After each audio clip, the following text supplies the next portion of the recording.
Oh man. That was way too much Halo. Oh, I forgot how difficult Lasso was.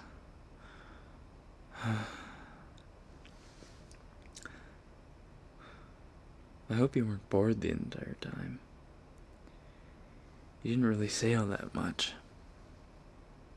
I had fun though, so thanks. Did you eat enough, by the way? I know pizza rolls aren't the most, filling. But we went through that bag of what, 100? Man. Rest in peace, our poor toilets tomorrow. What? I'm not gross. I'm just being realistic.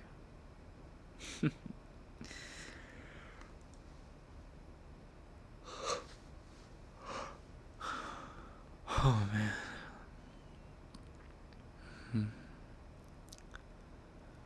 I'm pooped, though. You good? Need anything else?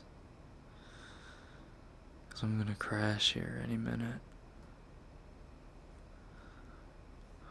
Huh? You're not sleepy. There's no way. You're joking, right? Fam, just close your eyes. You'll get tired.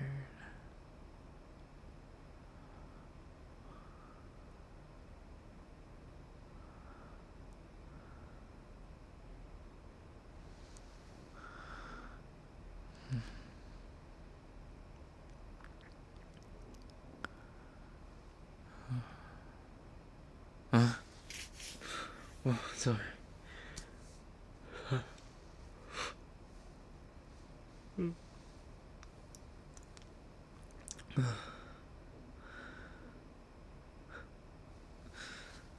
Listen, if you need something, just a story. You want me to tuck you in and kiss you goodnight too? Wait, you're serious? A story. Okay. Let me think.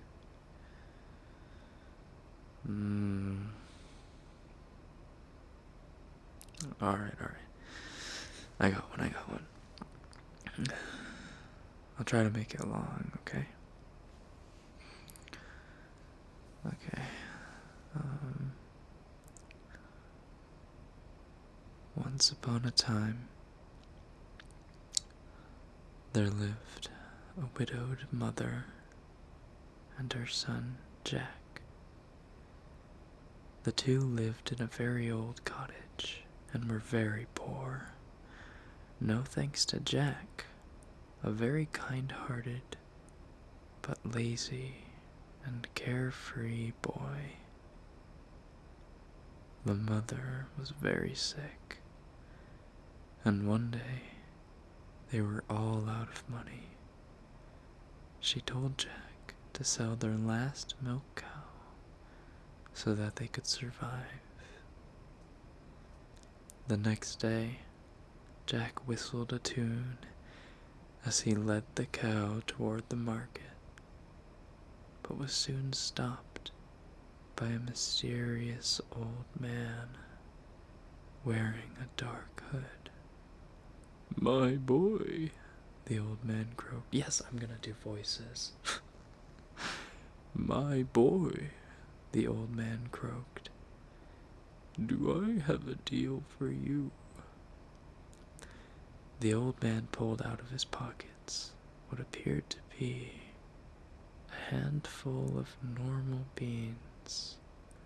"These here are magic beans," the old man smiled. I'll give them to you for your cow. Jack eyed them suspiciously, but only for a moment. Handing the reins of the cow over, Jack skipped home with his magic beans.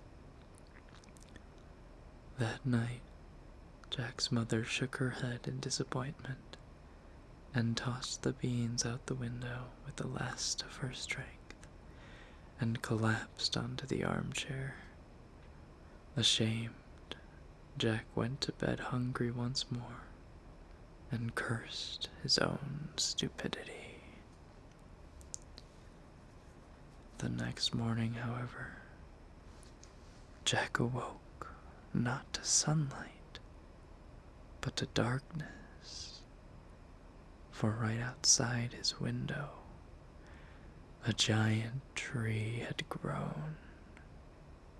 Bounding outside in excitement, Jack craned his neck up in astonishment as he realized the tree was actually a massive, towering beanstalk shooting past the clouds.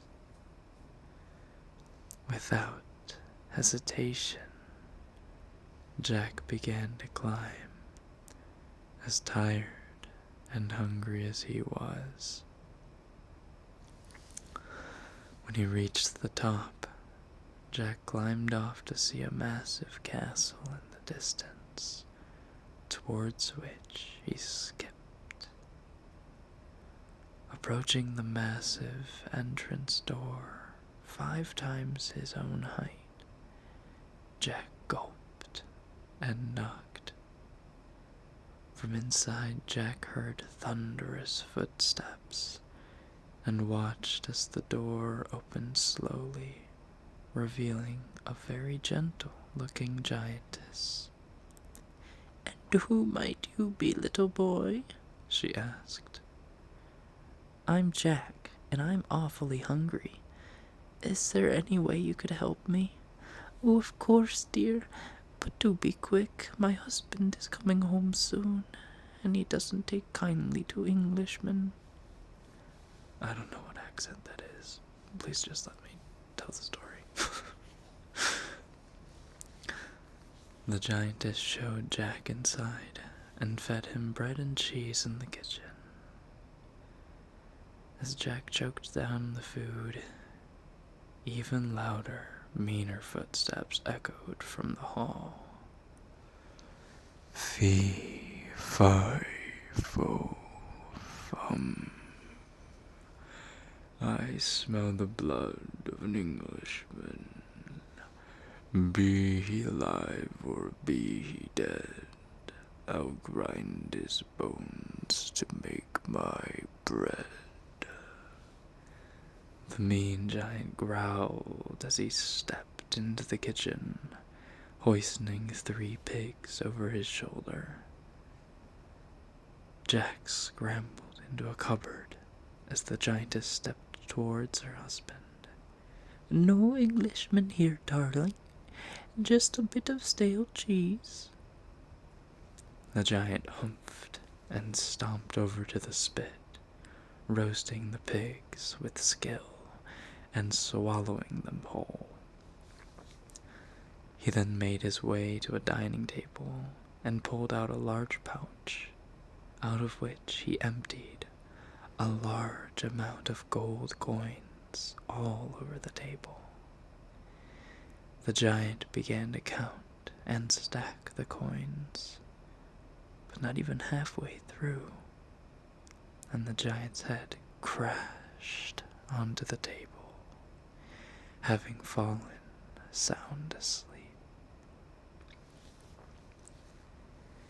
Jack took this opportunity to escape the cupboard and started to make his way towards the door, but looked back after some consideration. Smiling, having gone back for a pile of the giant's coins, Jack swiftly climbed down the beanstalk and flew into his mother's awaiting arms. The next day, Jack went to the market to buy a brand new cow and brought home his mother enough food for a couple of days. However, Jack knew this wasn't enough and decided he would try going up the beanstalk once more. After making the climb once again, Jack approached the giant door and knocked, waiting for the kind giantess. She answered, and again he asked for food, and again she led him to the kitchen. This time Jack was ready. He heard the mean-sounding footsteps and quickly hid in a cupboard. Fee, fi, fo, fum. I smell the blood of an Englishman. Be he alive or be he dead, I'll grind his bones to make my bread. The mean giant growled as he stepped into the kitchen, hoisting 3 calves over his shoulder. No Englishman here, darling. Just a bit of stale bread. The giant humphed and stomped over to the spit, roasting the calves with skill and swallowing them whole. Again the giant made his way to the table and whistled loudly as he sat down. Out came a large hen, whom the giant picked up off the floor and sat on the table. Lay, the giant commanded, and the hen squawked, suddenly laying a golden egg. The giant smiled and took the egg into his hands, looking it over fondly. After a while, the giant's head fell once again onto the table, and once again Jack climbed out of the cupboard, but this time made his way straight towards the table. Grabbing the hen without a second thought, Jack ran swiftly towards the stalk and climbed it down with the squawking hen under his arm. After he had returned, Jack and his mother had no more worries of hunger or poverty. However, Jack was not satisfied. He wanted more, and against his mother's wishes, Jack ascended the beanstalk once again, and was let into the castle hesitantly by the kind giantess, who claimed her husband has been in a right temper ever since his precious hen went missing. Jack was nibbling on the usual bread and cheese when he heard the booming steps once again, and yet again dashed to his hiding spot. Fee, fi, fo, fum. I smell the blood of an Englishman. Be he alive or be he dead, I'll grind his bones to make my bread. The mean giant growled as he stepped into the kitchen, this time heading straight towards the table. No Englishman here, darling. Yes, I know, growled the giant as he took out a lovely golden harp. Play me a sad song, the giant commanded. Jack waited with bated breath and gasped when the harp began to play on its own. Tears began to pour out of the giant's eyes, as well as Jack's, for the music was so pure and so melancholy. Knowing this would be nearly priceless, Jack waited once again for the giant's inevitable nap and bounded towards the magical harp. However, when he picked it up, the harp abruptly stopped its music and started to make loud screeching sounds as if to alert its master.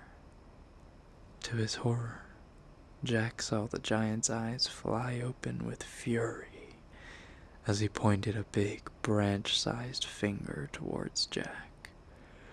"Thief! I knew it." Without a moment to spare, Jack ran with the screeching harp over his head as fast as he could towards the beanstalk.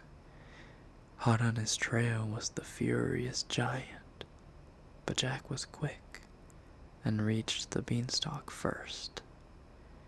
However, climbing down the stalk with the harp in hand seemed nigh impossible, so Jack left it behind and clambered down as quick as he could. The giant did not stop. "I will end you here, thief," bellowed the giant, beginning to also climb down the beanstalk. Sweating, Jack reached the bottom and screamed towards his cabin, asking his mother to fetch the axe. When she brought it, Jack began swinging. The stalk was thick, but the giant was slow in his descent, not wanting to risk his fall. After some time, Jack finally made it through. Then the stalk and the giant crashed down onto the cottage with a thunderous crack. With no house and no gold-laying hen, Jack was forced to work tirelessly to support himself and his sick mother, and they lived a long life of mediocrity. How was that? What? Not a happy ending? Screw that. Jack's an asshole. He doesn't get a happy ending.